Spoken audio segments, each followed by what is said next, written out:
ಏಳೋ ಮೇಲೆ ಇನ್ನು ಬಾಗೋವರೆಗೆ ಬೆನ್ನು ಕೇಳೋ ನ್ಯಾಯ ಇನ್ನು. ಅನೇಕ ಕಠಿಣ ಸವಾಲುಗಳನ್ನು ಎದುರಿಸಿ ಜೆಡಿಎಸ್ ಪಕ್ಷ ಕಟ್ಟಿರುವ ದೇವೇಗೌಡರ ಶಕ್ತಿ ಸಾಮರ್ಥ್ಯ ಇಡೀ ದೇಶಕ್ಕೆ ಗೊತ್ತಿದೆ. ಇಳಿ ವಯಸ್ಸಲ್ಲೂ ಕೂಡ ಪಕ್ಷ ಹಾಗೂ ಕಾರ್ಯಕರ್ತರಿಗೋಸ್ಕರ ಶ್ರಮಿಸುತ್ತಿದ್ದಾರೆ. ಅಂತಹ ಮಹಾನ್ ಚೇತನ ಕಟ್ಟಿ ಬೆಳೆಸಿದ ಪಕ್ಷಕ್ಕೆ ಇಂದು ರಜತ ಮಹೋತ್ಸವ ಸಂಭ್ರಮ. ಈ ಸಂಭ್ರಮದಲ್ಲಿ ನಾವೆಲ್ಲ ಭಾಗಿಯಾಗೋಣ ಅಂತ ವಿಧಾನ ಪರಿಷತ್ ಸದಸ್ಯ ಟಿಎನ್ ಜವರಾಯಿಗೌಡ ಹೇಳಿದರು.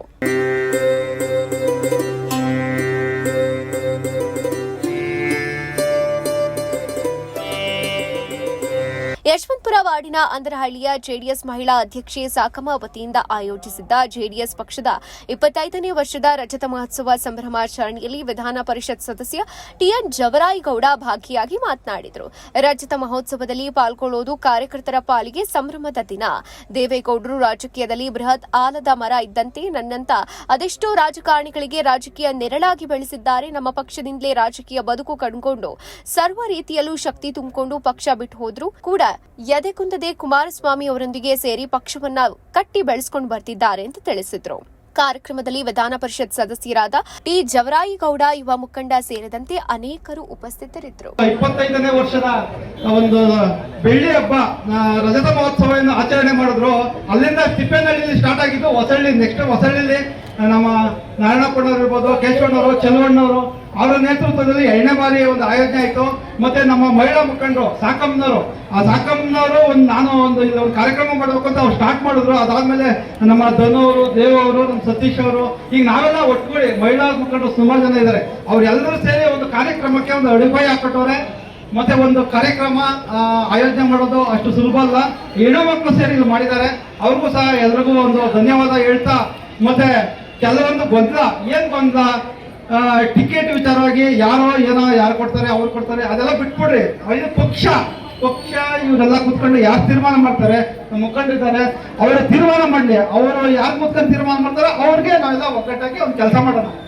ಮತ್ತೆ ಯಾರು ಪಕ್ಷದಿಂದ ಯಾರೋ ಹೋಗ್ತಾರೆ, ಅವರು ವೈಯಕ್ತಿಕ ಕಾರಣದಿಂದ ಹೋಗೋರು. ಅದು ನನಗೆ ಗೌರವ ಗೊತ್ತು. ನಮ್ಮ ಒಬ್ರು ಈ ಕಾರ್ಯಕ್ರಮ ಮಾಡಬೇಕು ಅಂದ್ರೆ ಹೆಚ್ಚಿನ ರೀತಿಯಲ್ಲಿ ಸಾಕಮ್ಮನವರು ಮತ್ತು ಇಲ್ಲಿರುವಂತ ಮುಖಂಡರುಗಳು ಎಲ್ಲರೂ ಹೇಳಕ್ಕಾಗಲ್ಲ. ಹಂಗಾಗಿ ಹೆಚ್ಚಿನ ರೀತಿಯಲ್ಲಿ ಎಲ್ಲರೂ ಒಗ್ಗೂಡಿ ಕೆಲಸ ಮಾಡಿದರೆ ಅವ್ರಿಗೆ ಮೊದಲನೇ ಹೃತ್ಪೂರ್ವಕ ಅಭಿನಂದನೆಗಳು. ಎಲ್ಲರೂ ಚಪ್ಪಳೆ ತಟ್ಟಬೇಕು. ಈ ಕಾರ್ಯಕ್ರಮ ಸುಮ್ಮನೆ ಮಾಡಕ್ ಆಗೋದಿಲ್ಲ. ನೀವೆಲ್ಲ ಚಪ್ಪಳೆ ತಟ್ಟರೆ ಅದೊಂದು ಸ್ಫೂರ್ತಿ. ಏನಿವತ್ತು ನಮ್ಮ ಪಕ್ಷದ 25ನೇ ವರ್ಷದ ರಜತ ಮಹೋತ್ಸವ ಮಾಡ್ತಾ ಇದ್ದೀರಾ ಅಂದ್ರೆ ನಮ್ಮ ಪಕ್ಷದ ಒಂದು ಶಕ್ತಿ. ಹಾಗೆ ನಮ್ಮ ಪಕ್ಷದಲ್ಲಿ ಮುಂಚೂಣಿಯಲ್ಲಿ ಆ ಪಟ್ಟ ಕಟ್ಟಿದ ಜವರೇಗೌಡರು. ಯಾಕಂದ್ರೆ ಅವರವರೇ ಅಂದ್ರೆ ನಮ್ಗೊಂದು ಸ್ಫೂರ್ತಿ, ಒಂದು ಶಕ್ತಿ.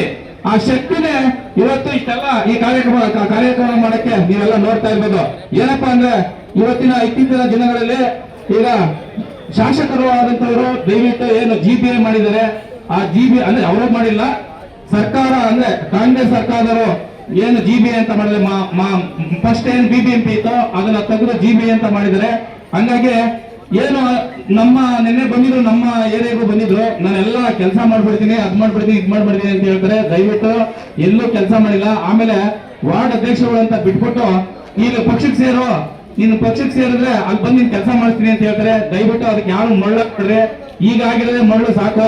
ಯಾಕಂದ್ರೆ ಯಾಕೆ ಕೆಲಸನೂ ಮಾಡಲ್ಲ, ಯಾಕೆ ಕಾರ್ಯನೂ ಮಾಡಲ್ಲ. ಹಾಗಂತ ಹೇಳಿ ಎಲ್ಲಾ ಬಡಾವಣೆಗಳು ಹೋಗ್ತಾರೆ, ನಾವು ಕೆಲಸ ಮಾಡ್ತೀವಿ, ನೀವು ಬಂದ್ಬಿಟ್ಟು ಎಲ್ಲರೂ ಪಕ್ಷಕ್ಕೆ ಸೇರ್ಬಿಡಿ ಅಂತ ಹೇಳ್ತಾರೆ. ದಯವಿಟ್ಟು ನಮ್ಮ ಪಕ್ಷದವರು ಅಷ್ಟೇ ಯಾವುದೇ ಮಾತಿಗೆ ಕಿವಿ ಕೊಡದೆ ಎಲ್ಲರೂ ಒಗ್ಗಟ್ಟಿಗೆ ನಿಂತ್ಕೊಂಡು ಪ್ರತಿಯೊಬ್ರು ಯಾರಿಗೆ ಟಿಕೆಟ್ ಕೊಡಲಿ, ಯಾವುದೇ ಜಾತಿ ಜನಾಂಗ ಟಿಕೆಟ್ ಬಂದ್ರು ಎಲ್ಲರೂ ಒಗ್ಗಟ್ಟ ನಿಂತ್ಕೊಂಡು ಕೆಲಸ ಮಾಡಿ. ಏನು 12 ನಮ್ದು BBMP ಕ್ಯಾಂಡಿಡೇಟ್ ಬಂದ್ರು, 12ಕ್ಕೆ ನಮ್ಗೆ ಸಮ್ಮಿಶ್ರ ಅಂದ್ರೆ ನಾವಿಬ್ರು BJP JDS ಇಬ್ರು ಒಟ್ಟಿಗೆ ಇರೋದ್ರಿಂದ ಎಷ್ಟು ಸೀಟ್ ಬರುತ್ತೆ ಗೊತ್ತಿಲ್ಲ. ಇಬ್ರು ಒಮ್ಮತವಾಗಿ ಚುನಾವಣೆ ಮಾಡೋಣ. ಯಾಕಂದ್ರೆ ಚುನಾವಣೆ ಅಂದ್ರೆ ಅವರೊಂದ್ ಕಡೆ ಹೋಗೋದು, ನಾವೊಂದ್ ಕಡೆ ಹೋಗೋದು ಬೇಡ. ಎಲ್ಲ ಒಗ್ಗಟ್ಟಾಗಿ ಸೇರ್ಕೊಂಡು ಕುಮಾರಣ್ಣವರು, ಯಾಕಂದ್ರೆ ಸೆಂಟ್ರಲ್ ಮಿನಿಸ್ಟರ್ ಇರೋದ್ರಿಂದ ಅವರು ಎಲ್ಲ ಮಾತಾಡ್ತಾರೆ. ಹಾಗೆ ಅಣ್ಣ ನಮ್ಮ ಕ್ಷೇತ್ರದ ಅಧ್ಯಕ್ಷ ಇರೋದ್ರಿಂದ ಅವರು ಎಲ್ಲ ಗಮನಕ್ಕೆ ತರ್ತಾರೆ. ಆ ತಂದು ವಿಷಯವನ್ನ ಚರ್ಚೆ ಮಾಡಿ ನಾವೆಲ್ಲ ವಾರ್ಡ್ ಮಟ್ಟದಲ್ಲಿ ಸಭೆಗಳು ಮಾಡಿ ಪ್ರತಿಯೊಂದು ಮಹಿಳೆಯರಿಗಾಗಿರ್ಬೋದು, ಇಲ್ಲ ಜೆಂಟ್ಸ್ ಆಗಿರ್ಬೋದು, ಯಾರಿಗೆ ಬರಲಿ, ಯಾವುದೇ ಕ್ಯಾಟಿಸಮ್ ಬರಲಿ, ನೀವೆಲ್ಲರೂ ಒಗ್ಗಟ್ಟಾಗಿ ಕೆಲಸ ಮಾಡಬೇಕು.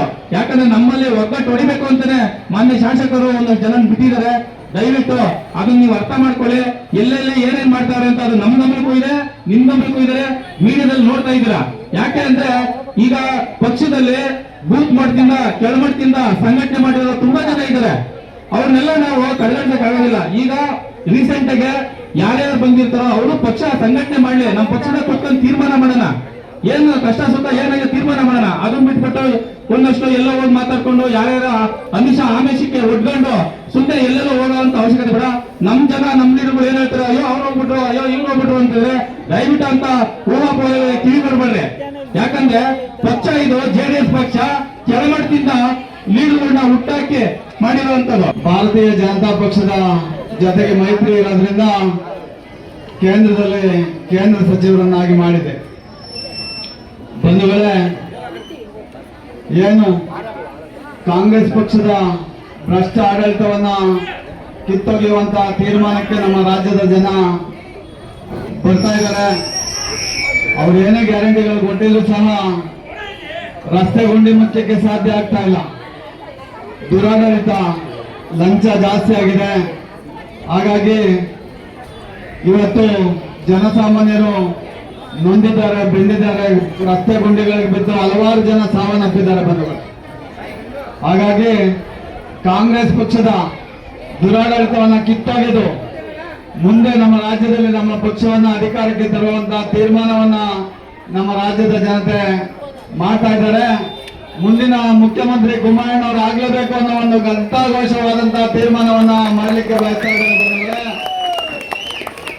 ನಮ್ಮ ಪಕ್ಷದ ಅಭ್ಯರ್ಥಿಯಾಗಿ ಸನ್ಮಾನ್ಯ ಜಾರಗೌಡರು 4 ಬಾರಿ ಸ್ಪರ್ಧೆಯನ್ನು ಮಾಡಿ ಕಡಿಮೆ ಅಂತರದಲ್ಲಿ ಸೋತಿದ್ದಾರೆ ಬಂಧುಗಳೇ. 4 ಬಾರಿ ಸೋತಿದ್ರು ಸಹ ತಮ್ಮೆಲ್ಲರ ಪರಿಶ್ರಮದಿಂದ, ನಮ್ಮ ಪಕ್ಷದ ಮತದಾರ ಬಂಧುಗಳ ಆಶೀರ್ವಾದದಿಂದ, ಕಾರ್ಯಕರ್ತರು ಮುಖಂಡಗಳ ಪರಿಶ್ರಮದಿಂದ ಮತಗಳಿಗೆ ಪ್ರಮಾಣ ಜಾಸ್ತಿ ಆಗ್ತಾನೆ ಇದೆ ಜಾರಗೌಡರಿಗೆ. ಕಾರಣ ಏನಪ್ಪ ನಾವು ಸೋತಿದ್ದೇವೆ ಅಂತಂದ್ರೆ, ನಾವು ಪಡೆದಿರ್ತಕ್ಕಂಥ ಓಟಲ್ಲೇ 4 ಬಾರಿ ಗೆಲ್ಲಬೇಕಾಗಿತ್ತು. ಆದ್ರೆ ಇಲ್ಲಿ ಸ್ಪರ್ಧೆ ಮಾಡಿದಂತ 2 ಬಾರಿ ಕಾಂಗ್ರೆಸ್, 2 ಬಾರಿ ಬಿಜೆಪಿ ಪಕ್ಷದಿಂದ ಸ್ಪರ್ಧೆ ಮಾಡಿದಂತ ಎಸ್.ಟಿ. ಸೋಮಶೇಖರ್ ಅವರಿಗೆ ಬಿಜೆಪಿ ಮತ್ತು ಕಾಂಗ್ರೆಸ್ ಎರಡೂ ಪಕ್ಷಗಳ ಮತದಾರರು ಆಶೀರ್ವಾದ ಮಾಡಲಾಗಿ ನಾವು ಸೋತಿದ್ದೇವೆ. ಇವತ್ತು ಇಡೀ ರಾಜ್ಯ ಮತ್ತು ದೇಶದಲ್ಲಿ ನಮ್ಮ ಪಕ್ಷ ಬಿಜೆಪಿ ಪಕ್ಷದೊಂದಿಗೆ ಮೈತ್ರಿ ಮಾಡ್ಕೊಂಡಿದೆ. ಹಾಗಾಗಿ ಮುಂದಿನ ವಿಧಾನಸಭಾ ಚುನಾವಣೆ ಇರ್ಬೋದು, ಹಾಗೂ ಮುಂದೆ ಬರ್ತಕ್ಕಂಥ ಜಿಬಿಎ ಚುನಾವಣೆ ಇರ್ಬೋದು. ಜಿಬಿಎ ಚುನಾವಣೆಯಲ್ಲಿ 12 ವಾರ್ಡ್ಗೆ 12 ವಾರ್ಡ್ನ ಗೆಲ್ತೇವೆ ಅಂತೇಳಿ ಶಾಸಕರು ಹೇಳಿಕೆಯನ್ನು ಕೊಟ್ಟಿದ್ದಾರೆ ಬಂಧುಗಳೇ. ಅದು ಅಸಾಧ್ಯ. ಆದ್ರೆ ನಾವಿಬ್ರು ಜಂಟಿಯಾಗಿ ಚುನಾವಣೆ ಮಾಡಿದ್ದೇ ಆದಲ್ಲಿ 10 ವಾರ್ಡ್ಗಳು, 5 ವಾರ್ಡ್ಗಳಲ್ಲಿ ಬಿಜೆಪಿ, 5 ವಾರ್ಡ್ಗಳಲ್ಲಿ JDS ಪಕ್ಷ ಗೆಲ್ಲುತ್ತೆ. ಕಾಂಗ್ರೆಸ್ ಪಕ್ಷ ಕೇವಲ 2 ಸ್ಥಾನಕ್ಕೆ ತೃಪ್ತಿ ಪಡಬೇಕಂತ ಪರಿಸ್ಥಿತಿ ಬರುತ್ತೆ ಬಂಧುಗಳೇ.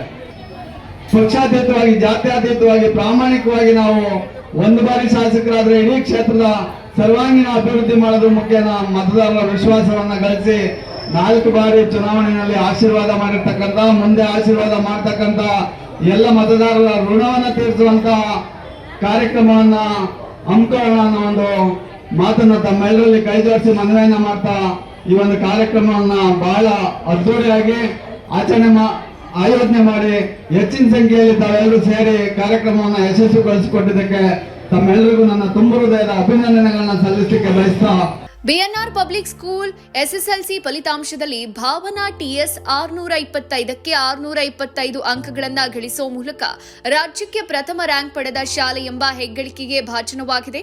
2026-27ನೇ ಶೈಕ್ಷಣಿಕ ಸಾಲಲ್ಲಿ ಮಾಂಟೆಸರಿಯಿಂದ 10ನೇ ತರಗತಿವರೆಗೆ ಪ್ರವೇಶಾತಿಗಳು ಪ್ರಾರಂಭ ಆಗಿದ್ದು, ಕೆಲವು ಪ್ರವೇಶಾತಿಗಳು ಲಭ್ಯ ಇದೆ. ಪ್ರತಿಭಾನ್ವಿತ ಮಕ್ಕಳಿಗೆ ವಿದ್ಯಾರ್ಥಿ ವೇತನದ ಸೌಲಭ್ಯ ಇದೆ. ಒಮ್ಮೆ ಭೇಟಿ ನೀಡಿ.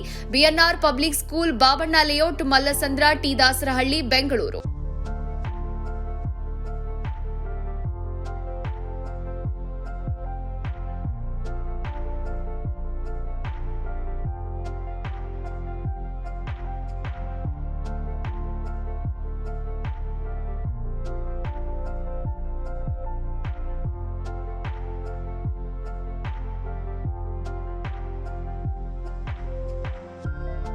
ಶಾಲೆಯ ಪ್ರಮುಖ ಸೌಲಭ್ಯಗಳು ಇಂತಿವೆ: ವಿಶಾಲವಾದ ಆಟದ ಮೈದಾನ, ಡಿಜಿಟಲ್ ತರಗತಿಗಳು, ಎಐ ಮತ್ತು ರೋಬೋಟಿಕ್ಸ್, ಯೋಗ, ಪಾಶ್ಚಿಮಾತ್ಯ ನೃತ್ಯ ಮತ್ತು ಭರತನಾಟ್ಯ ತರಗತಿಗಳು, ಚೆಸ್ ಅಕಾಡೆಮಿ, ಕ್ರಿಕೆಟ್ ಅಕಾಡೆಮಿಯಂತೆ 2024-25ನೇ ಸಾಲಿನ ಎಸ್ಎಸ್ಎಲ್ಸಿ ಪರೀಕ್ಷೆಯ ಫಲಿತಾಂಶದಲ್ಲಿ ರಾಜ್ಯಮಟ್ಟದ 5 ರ್ಯಾಂಕ್ ಪಡೆದಿರುವುದು, ಅದರಲ್ಲಿ ಭಾಸ್ಕರ್ ಎನ್ 625ಕ್ಕೆ 622 ಪಡೆದು ರಾಜ್ಯಕ್ಕೆ 4ನೇ ರ್ಯಾಂಕ್ ಗಳಿಸಿರುವುದು ಶ್ಲಾಘನೀಯ. ಮತ್ತು ಗುಜರಾತ್ನಲ್ಲಿ ನಡೆಯುವ ರಾಷ್ಟ್ರಮಟ್ಟದ ಟೈಕ್ವಾಂಡೋ ಸ್ಪರ್ಧೆಗೆ ನಮ್ಮ ಶಾಲೆಯ ಮಕ್ಕಳಾದ ಸುತನ್, ಶಿವಾನಿ, ಕುಶಿಕಾ ಆಯ್ಕೆಯಾಗಿರುವುದು ಹೆಮ್ಮೆಯ ವಿಷಯ.